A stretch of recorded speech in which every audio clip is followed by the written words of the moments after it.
How to stop a narcissist and make them suffer to death. Have you ever wished you could get back at someone who is constantly thinking about themselves, like a narcissist? Is it even possible to do? Most importantly, you need to fight the desire to interact with them. Stop talking to and interacting with a narcissist. This is the best way to deal with them. Putting your attention on growing and improving yourself will help you win in the end. I understand how you feel, but strangely enough, most people lack something important in these cases. Being the only one who is being abused by a narcissist can make you feel alone, so it's normal to be angry or hold on to bad feelings. Others might not fully understand why the narcissist makes you so angry, but it's important to know that it's okay to be angry. Motivating yourself with it can speed up the healing process if you use it in a healthy way. But it's important not to give in to illogical anger, because that's morally wrong. Now let's talk about some important steps you need to take to deal with a narcissist in a healthy way. If you want to learn more about this subject, you could subscribe to our channel and turn on alerts to be the first to see our new videos. When dealing with a narcissist, have you ever felt angry? If that's the case, how angry were you, and how did you calm down? Sharing your personal stories in the comments part can help people who are going through the same things by giving them comfort and advice. Step 1. Accept and understand your anger. A lot of people hold back their anger when they're around narcissists or in situations that force them to interact with them. They think that being angry is bad and try to avoid it. But the truth is that anger is a normal reaction to the bad treatment they have received. Think about all the bad things the narcissist has done to you, like lying, breaking promises, and manipulating you to hurt your mental health.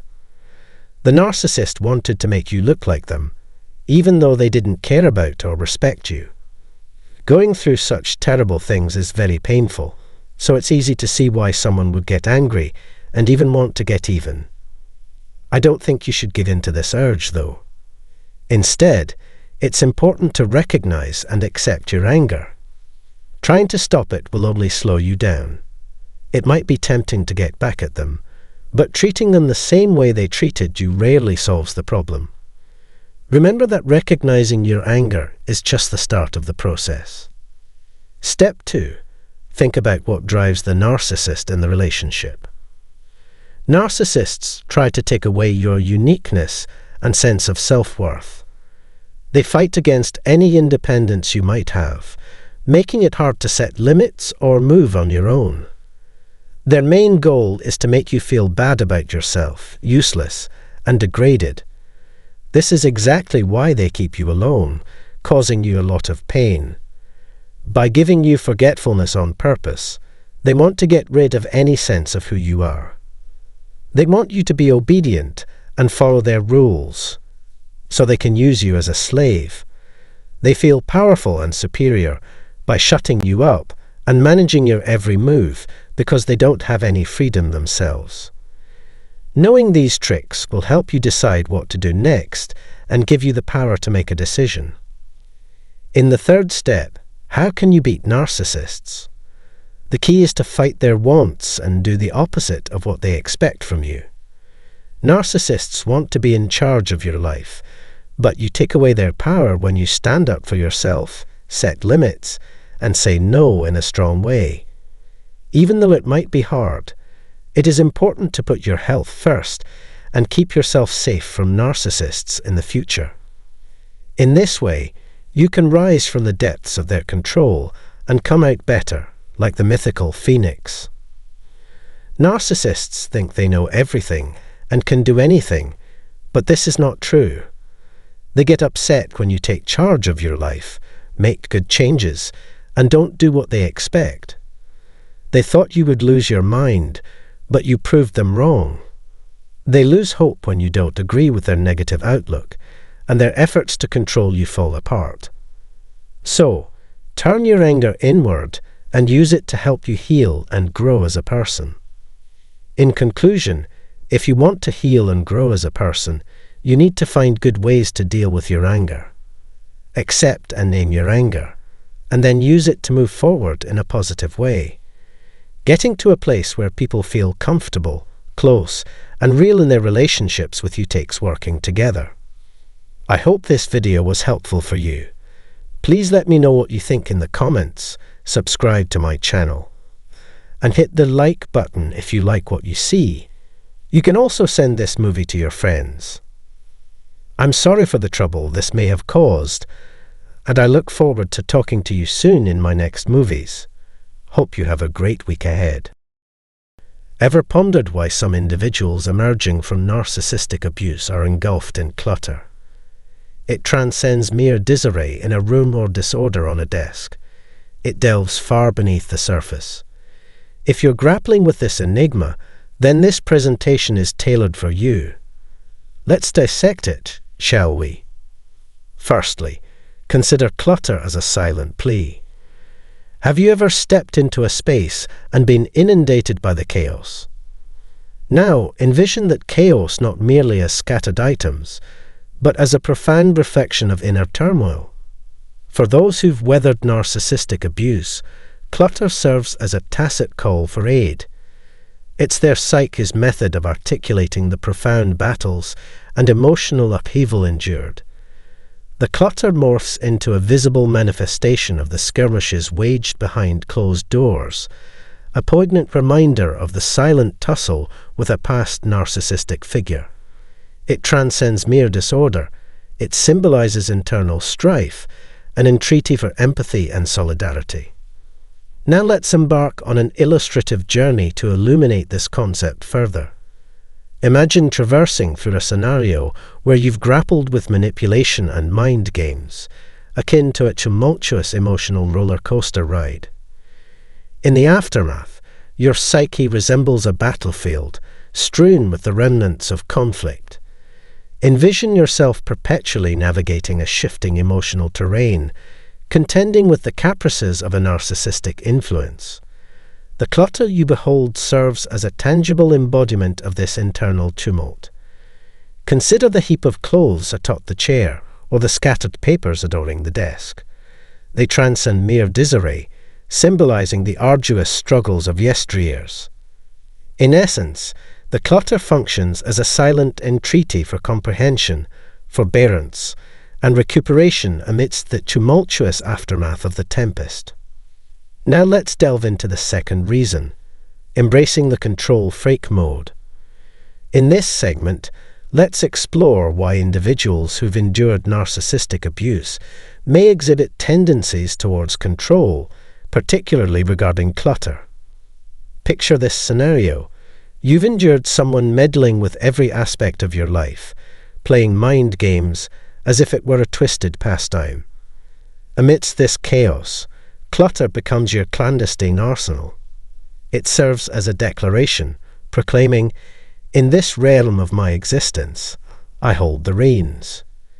It transcends mere disorganization. It symbolizes the reclamation of authority in a world that once felt utterly chaotic. Consider a scenario where every decision seemed dictated by external forces, leaving you feeling like a marionette on strings. Clutter becomes your act of defiance, your means of asserting, "While I may not have had control then, I certainly do now." That seemingly haphazard pile of belongings on your desk becomes your platform for decision-making, however trivial it may seem, whether it's choosing where to place your coffee mug. It signifies a small triumph in a battle for autonomy that once appeared insurmountable. Therefore, in this context, clutter serves as a vehicle for reclaiming authority and proclaiming, "This space is mine, and I dictate the rules." Now let's delve into the next reason, which is truly intriguing: clutter as a distraction game. Let's unravel the concept of clutter as a subtle diversion tactic. Picture yourself grappling with emotional wounds inflicted by narcissistic abuse. It's akin to navigating through an emotional minefield. Clutter emerges as a strategic maneuver, a means to sidestep those minefields of pain. Consider this scenario. You clutch onto assorted items, akin to emotional bandages, offering fleeting comfort. It transcends mere disarray. It's a calculated distraction from the daunting introspection and the arduous healing journey lying in wait. Imagine a pile of possessions you've accumulated over time, perhaps old letters, trinkets, or miscellaneous items. It morphs into a barrier against the emotional landmines, a temporary respite from the profound wounds inflicted by narcissistic abuse. Pay attention. In this context, clutter serves as a security blanket, a diversion signaling, don't probe too deeply into the genuine pain. Focus on these objects instead. It surpasses mere disorderliness. It's a calculated strategy to navigate through the emotional minefield left in the wake of the narcissistic tempest. Greetings, viewers. It's quite surprising that 90% of you haven't hit the subscribe button yet. If you're finding this video helpful and insightful, demonstrating your support by giving it a thumbs up and subscribing to our channel would be immensely appreciated. Now, let's venture into reason number 4, shall we? Reason number 4, executive functioning in crisis. Now, what exactly does this entail? Allow me to illustrate with an analogy. Envision your brain as a bustling office, constantly making decisions, mapping out plans, and essentially running the show. However, enduring narcissistic abuse is like a tempest hitting that office. Suddenly, the filing cabinets are overturned, papers are strewn about, and the once organized system descends into chaos. Clutter then becomes the tangible manifestation of this internal upheaval. It's not merely about a disorganized room. It's a signal that the brain's usual operations are struggling in the aftermath of surviving the narcissistic storm. Let's delve into a concrete scenario. Imagine grappling with the aftermath of manipulation and gaslighting. Your once orderly mind, akin to a well-run office, is now besieged by a tempest of stress and trauma. Everyday tasks suddenly feel like navigating treacherous terrain. Organizing, planning, and decision-making become as daunting as scaling a rugged mountain. That seemingly chaotic heap of clothes on the chair isn't merely a result of laziness. It's a poignant symbol of the compromised executive functioning induced by the trauma of narcissistic abuse. In this light, clutter serves as a visible testament to the struggle of a mind endeavoring to regain its footing after enduring the storm. Let's delve into the 5th reason, finding solace in objects. Let's discuss the profound impact of emotional wounds and how clutter can serve as a temporary salve for the soul. Surviving narcissistic abuse often leaves deep scars, right? In this context, clutter serves as a symbolic means to patch up those wounds temporarily. It's not merely about accumulating random items. It's about seeking fleeting comfort amidst the chaos. Imagine this scenario. You've escaped an environment rife with manipulation and emotional turmoil. Clutter becomes a method to fill the void, even if only symbolically. The items you hoard act as emotional placeholders, offering a semblance of solace. Whether it's gifts from a friend, borrowed books from family, or various trinkets, each item serves as a reminder of the support surrounding you. It's not just about disorder. It's a way to convey, I can temporarily bridge this emotional gap with these objects. In essence, clutter transcends mere disarray. It's a poignant expression from a mind that's weathered the storm. If you've endured narcissistic abuse, know that you're not alone.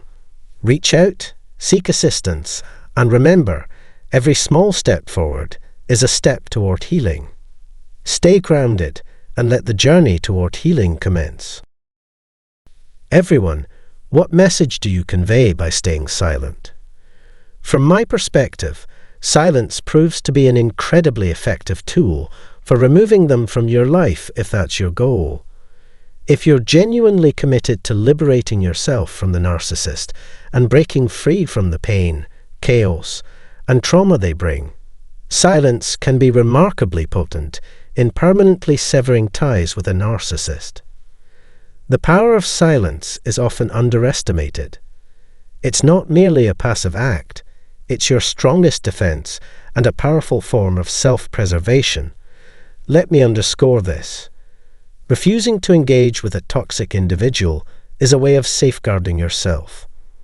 While it's not always easy, I understand, but when you can manage it, it's often your most prudent course of action.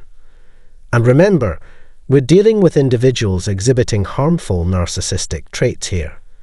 They are energy vampires.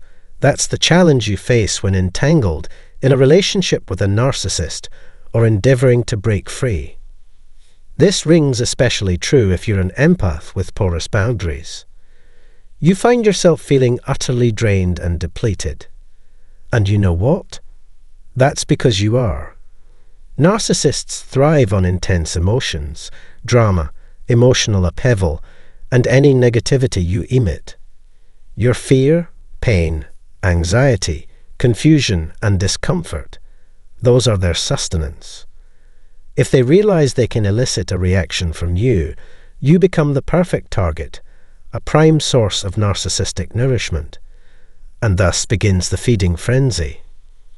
Narcissists engage in prodding, poking, and deliberate provocations, whether subtly or aggressively, aiming to trigger an emotional response from you.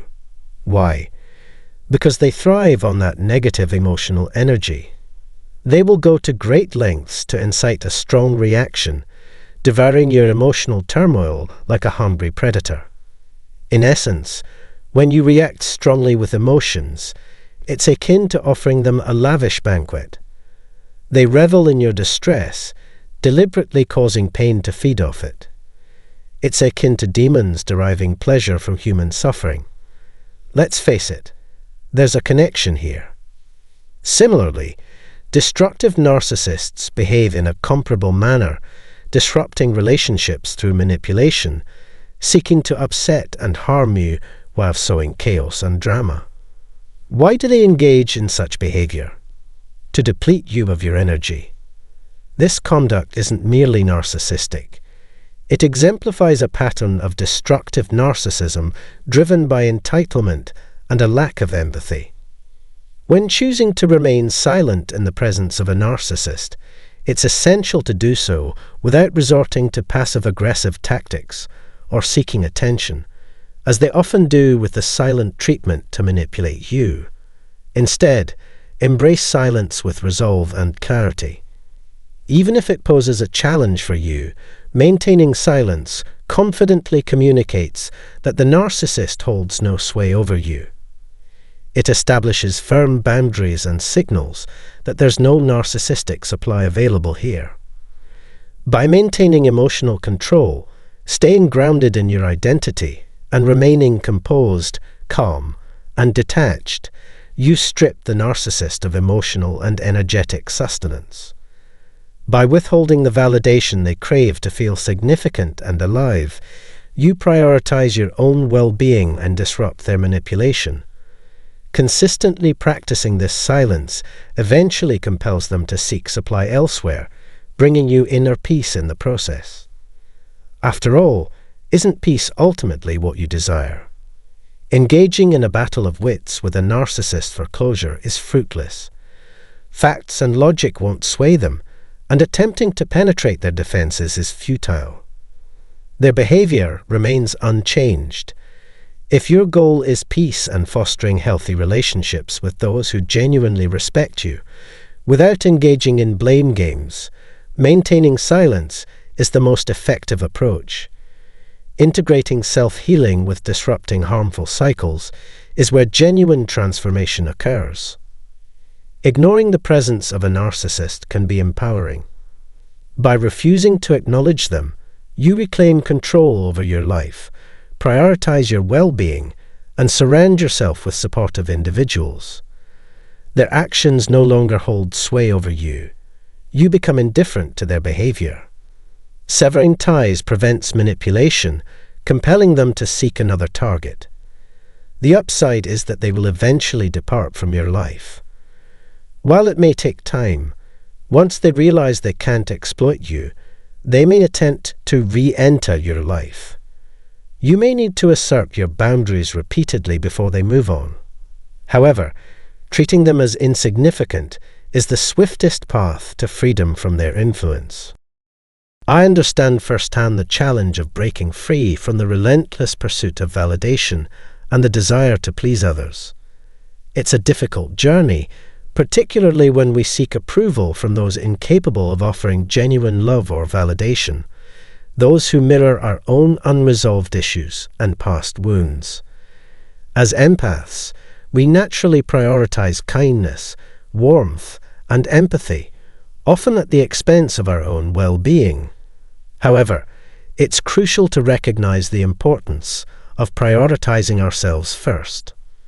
What if we began by treating ourselves with love and compassion? What if we directed our attention and consideration inward, acknowledging our worthiness?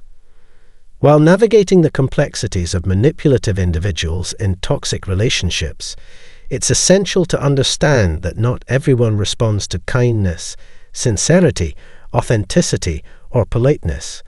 Some speak a different language altogether.